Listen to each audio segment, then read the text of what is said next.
The day before Thanksgiving 1976, a 16-year-old high school junior living in Eureka, California, vanished.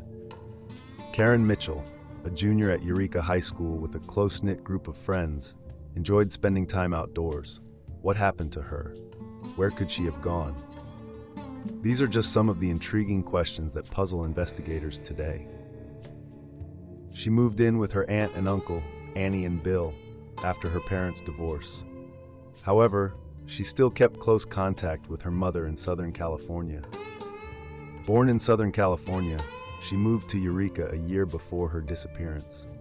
Her mother, Mary Casper, believed the change of scenery and the close-knit environment of the Northern California town would provide her with the stability and community support she needed. Eureka was a place where people generally felt safe. Parents let their kids walk to school or bike to the beach. But beneath the surface, there were some underlying issues. Karen struggled in school, and her grades had been slipping. She had been acting strangely and received mysterious phone calls. Her aunt and uncle noticed she was becoming increasingly anxious and withdrawn. She had even been seen arguing with someone in a car outside her house. On the morning of November 25, 1997, Eureka, California, was filled with pre-holiday excitement that always accompanied Thanksgiving. The usually quiet town on the fog-laden coast of Northern California was brimming with shoppers and locals, preparing for the feasts and family gatherings to come.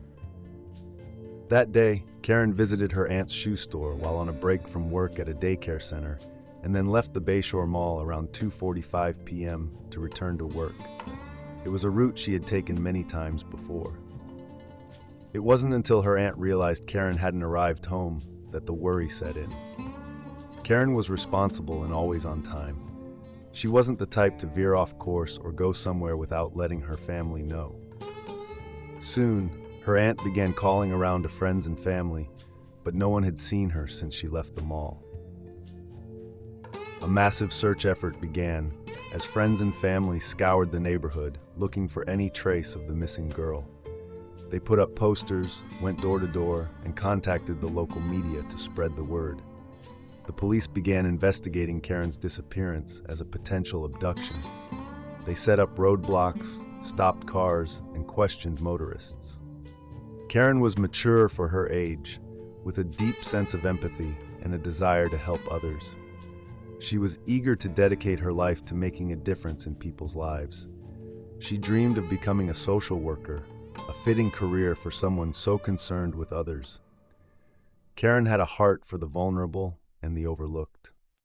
The police investigated Karen's past, interviewing her friends, classmates, and acquaintances.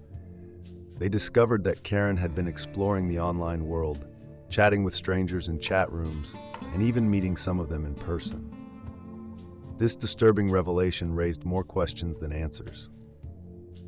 Then, the police focused on a few suspects. An older man had been seen around town, and a stranger had been lurking around Karen's neighborhood. But despite their best efforts, they couldn't find any concrete evidence linking anyone to Karen's disappearance. Then, a witness came forward.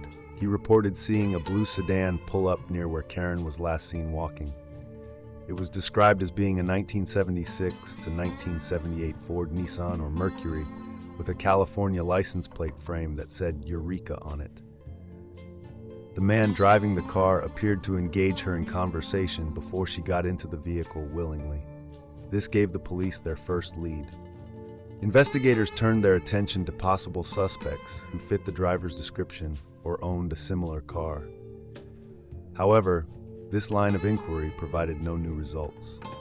The police then explored new leads and followed up on old ones. They found a piece of torn fabric near the woods that matched the description of Karen's clothing.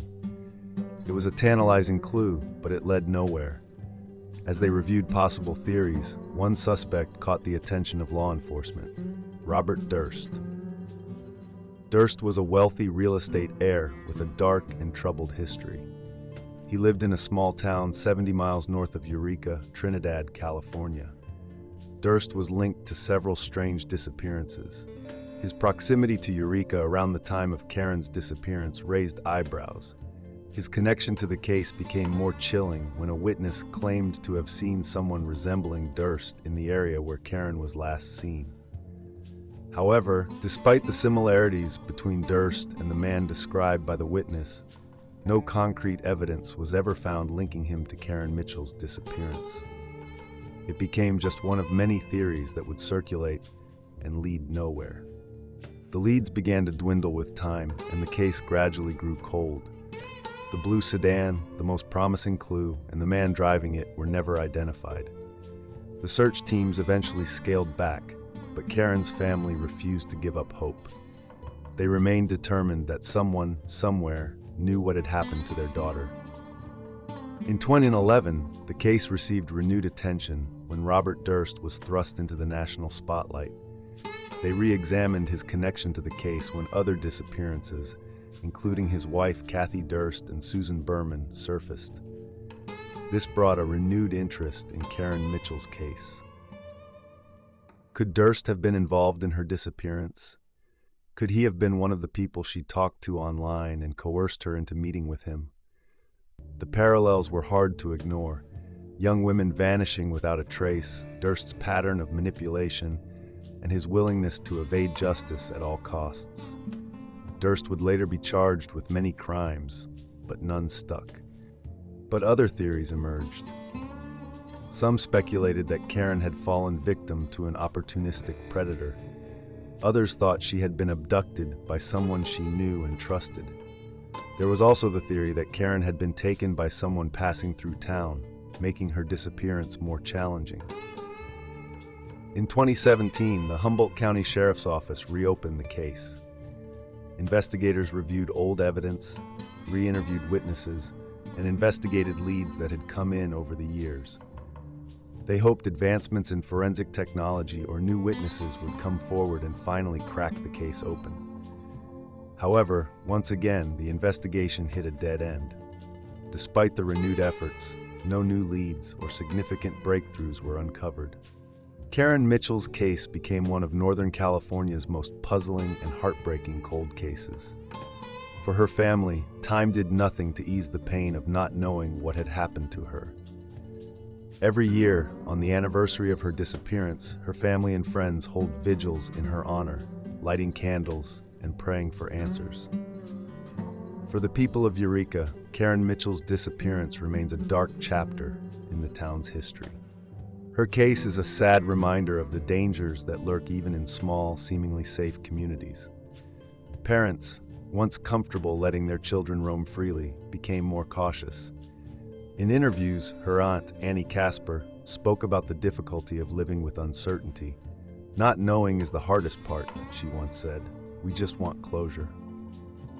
Today, Karen Mitchell would be in her 40s, perhaps with a family. Her friends and family still wonder what her life could have been like if she hadn't disappeared on that fateful day in 1997. Would she have gone on to fulfill her dream of becoming a social worker? Would she have returned to Southern California or stayed close to her adopted home in Eureka? These questions may never be answered. So, what are your theories about the disappearance of Karen Mitchell? Share your thoughts in the comments below and check out our other videos. Like, subscribe, and hit the notification bell for more. Until next time, farewell.